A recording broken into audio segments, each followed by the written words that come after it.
বাৎসরিক পূজা অনুষ্ঠানে সবাই ইব্রাহিম রে ধরছে, ইব্রাহিম চল আমরা পূজা দিতে যাব।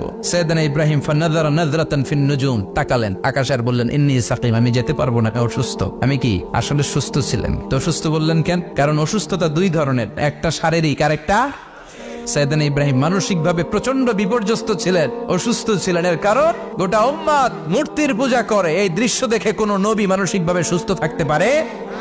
উনি বললেন আমি অসুস্থ, তোমরা যাও। সবাই বলল ঠিক আছে আমরা যাই। ইব্রাহিম তুই আমাদের ঘরের মূর্তিগুলারে পাহারা দে।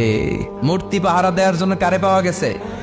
সাইয়েদনা ইব্রাহিম কয় ঠিক আছে আজকে পাহারা দিমু, জন্মের পাহারা, যা তোরা দিতাছি, পাহারা দিতেছি যা। এইবার সাইয়েদনা ইব্রাহিম মূর্তির ঘরে ঢুকলেন, দেখেন কি সুন্দর কথোপকথন আল্লাহ তুলে ধরলেন। আল্লাহু আকবার। মূর্তির ঘরে, দেবীর ঘরে ঢুকে উনি ঘুরে ঘুরে তাকায়, দেখে একটা এমনি হাত আর একটা ব্যাগ করে 14-15টা হাত নিয়ে তাকায় আছে। উনি সবগুলোর সামনে এভাবে তাকায় আছে, দেখে এক একটা এক এক চেহারা, একটা হাতির গণেশ স্টাইলের, আরেকটা এরকম, আরেকটা নারীর, আরেকটা বাঘের, আরেকটা তলোয়ার নিয়ে আইতাছি কোপায় ফেলাবে, আছে না নাই? সবগুলোর সামনে যায়, যে দেখে আর অবাক হয় কত ধরনের খোদার কাছে এরা কত কিছু চায়। আর যে দেখে প্রত্যেকটার সামনে ডেজার্টস আইটেম, মিষ্টান্ন, এক একটার সামনে রসমলাই, এক একটার সামনে কালো জাম, লাল জাম, রসগোল্লা, চামচাম, দুধ মালাই, মালাই চপ, আছে না নাই? জিব্বায় পানি চলে আসছে নাকি? তো সাইয়েদনা ইব্রাহিম অবাক, কিরে এত মূর্তি, এত ডিজাইন, এত ভাবে এরা অঙ্গভঙ্গি করে আছে, এত খাবার দেয়া, খায় না কেন? সাইয়েদনা ইব্রাহিম ভাবলেন মনে হয় নাগাল পাই না, আমি একটু তুল্লা ধরি। উনি রসমলাইয়ের বাটিটা নিয়ে যেটা হা করে আছে ওইটার সামনে যায়, কয় খা। কি কয়? বানাই কইতেছি মনে হয়। ফারাগা ইলা আলিহাতিম, মূর্তিগুলোর কাছে গেলেন, ফাকালা আলা তাকুলুন, খাবি না? খাবি না দাদা, আমি কিছু খা, কোরআন থেকে বলছে, ঠিক কি না? উনি ভাবলেন ওরা হয়তো খেতে পারে না, নাগাল পাচ্ছে না, কিংবা আমার দেখে লজ্জা পাচ্ছে। নিচ থেকে রসমলাইয়ের বাটি তুলে ধরলেন, উনি বললেন খা, আর ওগুলা কয় হা হা করে নিচ্ছে, নরেও না সরেও না। উনি মুখের সামনে তুলে ধরে বললেন আলা তাকুলুন, খা। সবগুলার সামনে গেলেন, খা খা, কেউ খায় না, ওগুলো হা করে আছে। সাইয়েদনা ইব্রাহিম বললেন খা, কেউ কথা কয় না। উনি বললেন খাবি না কেন? তাইলে কথা ক। এই যে কষ্ট করে উড়াইলি, মুখের সামনে দিলাম, খাবি না কেন? কথা বল। আলা তাকুলুন, খাবি না কেন? কথা বল। মা লাকুম লা তাতাকাল্লামুন, খাবি না কেন? মা লাকুম লা তানতিকুন, হয় খা নয় কথা ক। বলতেই লাগলেন খা খা, প্রত্যেকটা মূর্তির সামনে গেলেন, খা, ওগুলো করে আছে আ, কোনো কথা কয় না। কয় কেন খাবি না? তাইলে কথা ক। খায়ও না, কথাও কয় না। আপনার ছেলে বায়না ধরছে, আব্বা চানাচুর খাও, কি খাম? চানাচুর কিনে দিলেন, এই নে চানাচুর, এখন চানাচুর খায় না। কিরে বাপ খাবি না কেন? কথাও কয় না, খায়ও না, কথাও কয় না। এখন বাকি আছে কোনটা? কথা কর। ফারাগা আলাইহিম দারবাম বিল ইয়ামিন, ডান হাতে কোপানো শুরু করলেন, ইচ্ছা মতো খুশি কিল মারতে মারতে মূর্তিগুলার সাইজ। ফারাগা আলাইহিম দারবাম বিল ইয়ামিন, এক একটা নবীর হাতে জান্নাতি শক্তি দিয়েছে কে? খা নাইলে কথা ক, খায় না, কথাও কয় না, বাকি আছে মায়ের। মারতে শুরু করলেন, মারতে মারতে সব শেষ। তারপরে খুঁজে পেলেন একটা কুড়াল। কি পেলেন? কুড়াল দিয়ে মারতে আরো সুবিধা, খালি এটারে এভাবে মারে, ওইভাবে মারে। মারতে মারতে যতগুলো মূর্তি ছিল সবগুলো মেরে বড় মূর্তিটার গায়ে মারতে যাবে, in the meantime stop, কয় না এটারে মারো না। ফাজআলাহুম জুদাদান, সবগুলারে টুকরা টুকরা, ইল্লা কাবীর আল্লাহুম, 12টা ছাড়া ওইটারে রেখে দিলেন। আর বুদ্ধি করে কুড়ালটারে বড়টার কান্দে ঝুলাইয়া দিলেন, বড় মূর্তিটার কাদের মধ্যে ঝুলাই দিলেন। ঘটনাটা সুন্দর হয়েছে না? এখন কেমন যেন মনে হয় এটা কুপাইয়া দাঁড়া রয়েছে বাবার বেটার মতো। বড় পূজার শেষ, পূজার দিনক্ষণ শেষ। বিকেল বেলা পূজা মণ্ডপ থেকে সব এসে দেখে সর্বনাশ। পাহারাদার ইব্রাহিম কই, আনতা ফাআলতা হাযা বিআলিহাতিনা ইয়া ইব্রাহিম। ইব্রাহিম সর্বনাশ কে কইছে? তুই কইছত নি? কই আইনো, বড়টাই কইছে, ওইটারে জিজ্ঞেস করো। বল ফাআলাহু কাবীরুহুম হাযা ফাসআলুহুম ইন কানু ইয়ানতিকুন, কোরআন থেকে বলছে, আমি করি নাই। ওই দেখ কুড়ালটা কার কান্দে, বড়টার কান্দে, ওইটারে জিগা। সবাই কই খাইছে। সবাই বলে ইব্রাহিম তুমি কি জানো না এগুলো কথা বলে না? সাইয়েদনা ইব্রাহিম বলে যে এটা কথা কয় না, ওইটার পূজা করস কেন? যেটা কথা বলে না, যেটা নিজেরাই নিজেদেরকে মায়ের থেকে বাঁচাতে পারে না, নিজেরাই নিজেদেরকে রক্ষা করতে পারে না, তোরে কিভাবে রক্ষা করবে? এগুলোর পূজা কেন করিস? ফাবুহিতাল্লাযী কাফার, কারো কোনো জবাব নাই, লাজবাব। সবাইকে ইব্রাহিম তুই বড্ড বেড়ে গিয়েছিস, তোরে নমরুদের কাছে নেওয়া হবে, রশি দিয়ে পেঁচিয়ে নমরুদের কাছে নেওয়া হবে। নমরুদের নাম শুনছেন? শোনেন নাই বোধহয়, শোনেন নাই? পৃথিবীতে 4 জন বাদশা ছিল, যারা গোটা বিশ্বের বাদশা, গোটা বিশ্বের। 2 জন কাফের, 2 জন মুমিন। মুসলমানের একজন হচ্ছে জুলকারনাইন, আরেকজন হচ্ছে সাইয়েদনা সুলাইমান। কাফেরের একজন হচ্ছে বাখতানাসার, আরেকজন হচ্ছে নমরুদ। এই নমরুদের কাছে নিয়ে যাওয়া হলো রশি দিয়ে বেঁধে। এবার নমরুদের সাথে কি ডায়ালগ মারছে এটা তো আর কোরআনে নাই, কথা কও। এটাও আছে। নমরুদ বলে, ইব্রাহিম শুনলাম তুমি নাকি আমাদের খোদাগুলারে মারছো, তুমি নাকি কোন আল্লাহর ইবাদত করো, তুমি নাকি কোন নতুন রবের তথ্য নিয়ে আমাদের বাবেল নগরীতে আগমন করেছো। আমি ছাড়া কোনো খোদা আছে বলে তো আমি শুনি নাই, এই বাবেল নগরীতে আমি ছাড়া কোনো খোদা আছে আজকে নতুন শুনলাম। কে তোমার খোদা, কি তার পাওয়া? এবার ডায়ালগ মারা শুরু করলেন সাইয়েদনা ইব্রাহিম। সাইয়েদনা ইব্রাহিম বললেন, রব্বি আল্লাযী ইউহয়ী ওয়া ইউমীত, আমার রব এমন রব যিনি জীবন দেয় আবার মরণও দেয়। নমরুদ বলে, তাই তোমার আল্লাহ জীবন দেয় মরণ দেয়? আনা উহয়ী ওয়া উমীত। এবার নমরুদ ডায়ালগ মারতেছে, আনা উহয়ী ওয়া উমীত, আমিও তো জীবন দেই আমিও তো মরণ দেই। সাইয়েদনা ইব্রাহিম বললেন, তুমিও যদি আমার আল্লাহর মতো জীবন দাও মরণ দাও তাইলে দেখাও। নমরুদ জেলখানা থেকে দুইজন ফাঁসির আসামিকে ধরে আনলো। ধরে এনে একটা ধারালো ছুরি নিয়ে প্রথম আসামির পেটের ভিতরে ধা করে ছুরিটা ভরে দিয়েছে। ফিনকি দিয়ে রক্ত ছুটলো। লোকটা ছটফট ছটফট ছটফট করতে করতে দুনিয়া থেকে বিদায়।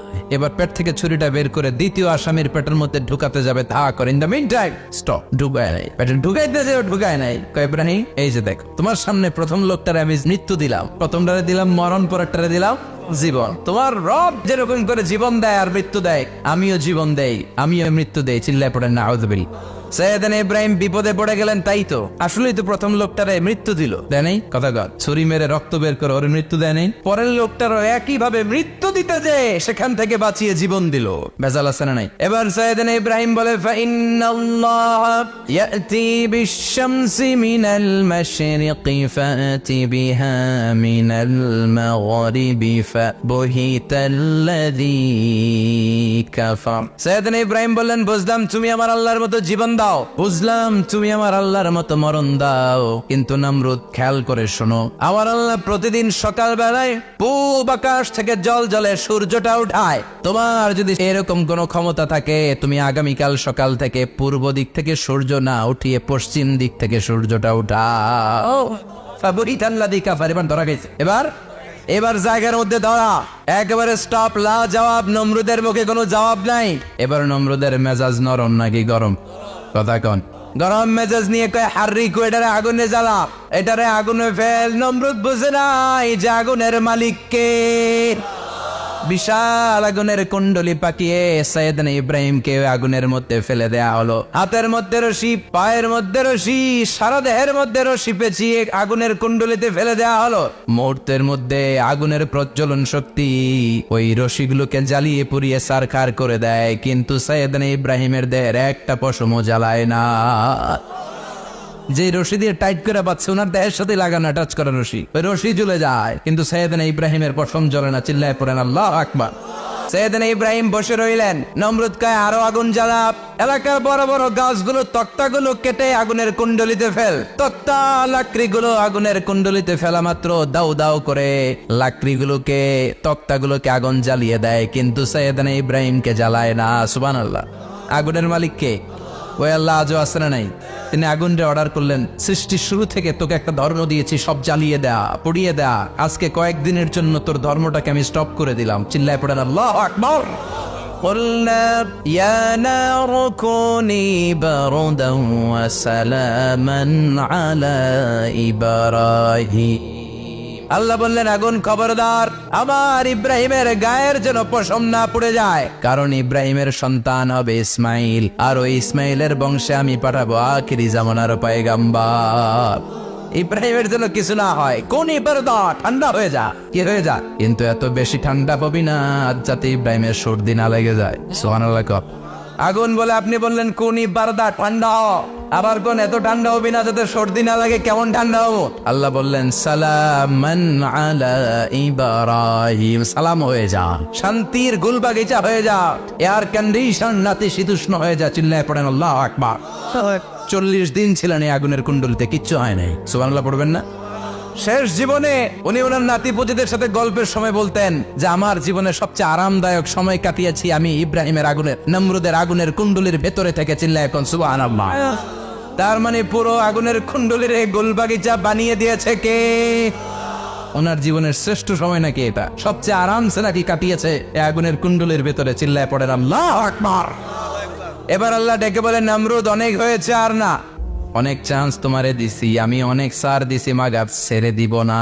আল্লাহ কি দেয়? ছাড় দেয়, ছেড়ে দেয় না। মনে থাকবে? আল্লাহ বলে, তোরে মারতে আমার কামান লাগবে না, গোলা লাগবে না, ফেরেশতা লাগবে না, তলোয়ার লাগবে না, নমরুদ তোরে মারবো আমি ল্যাংড়া মশা দিয়া। ফাআরসালাল্লাহু তাআলা বাউদা, আল বাউদাতু জুনদুম মিন জুনুদিল্লাহ। এই মশাগুলো আল্লাহর সৈনিক। কথা কন, এই মাছিগুলো আল্লাহর সৈনিক, এই সাপ আর ব্যাঙগুলো আল্লাহর সৈনিক, এই বাতাস আল্লাহর সৈনিক, এই মাটি আল্লাহর সৈনিক। মাটি যদি কাঁপাকাঁপি শুরু করে বসে থাকা যাবে? কথা কন, ভূমিকম্প হইলে সব দৌড়াদৌড়ি আছে না নাই? আগুন লাগলে দুর্ঘটনা আছে না নাই? বাতাস যদি 70 থেকে 80 কিলোমিটার বেগে ছুটে আসে দুর্ঘটনা আছে না নাই? ফারসালাল্লাহু বাউদা, আল্লাহ একটা ল্যাংড়া মশা পাঠালেন। এই ল্যাংড়া মশা নাকের ভেতর দিয়ে ঢুকে মস্তিষ্কের মাঝখানে যে কামড়াতে শুরু করেছে। মশার কেমন খাইছেন না আপনারা? শীতকালে যখন আমরা কম্বল মোড়া দিয়ে ঘুমাই, কানের সামনে নমরুদরে পূজা করতো আর বলতো নমরুদ সবচেয়ে বড় খোদা, নমরুদ সবচেয়ে। এখন খোদা কি করে? ড্যান্স দেয়, চিল্লায়। এখন কি দেয়? এবার নমরুদ বাঁচার জন্য মাথার মধ্যে আঘাত করে, কিন্তু মশা বের হয় না। চিল্লায় আওয়াজ করে উত্তরে বলেন, মশা ঢুকছে কার অর্ডারে? এই মশা বেরোবেও কার অর্ডারে? মাথার মধ্যে আঘাত করে, খুশি মারে, কিল মারে, কিন্তু মশা বের হয় না। এবার আশেপাশের যারা আছে খাদেম খুদ্দাম কয় তোরাও খুশি মার। খাদেম খুদ্দাম মনে মনে কয় আজীবন অনেক মারছস, আজকে আমরা মারুম। সুযোগ পায়া কিলের উপর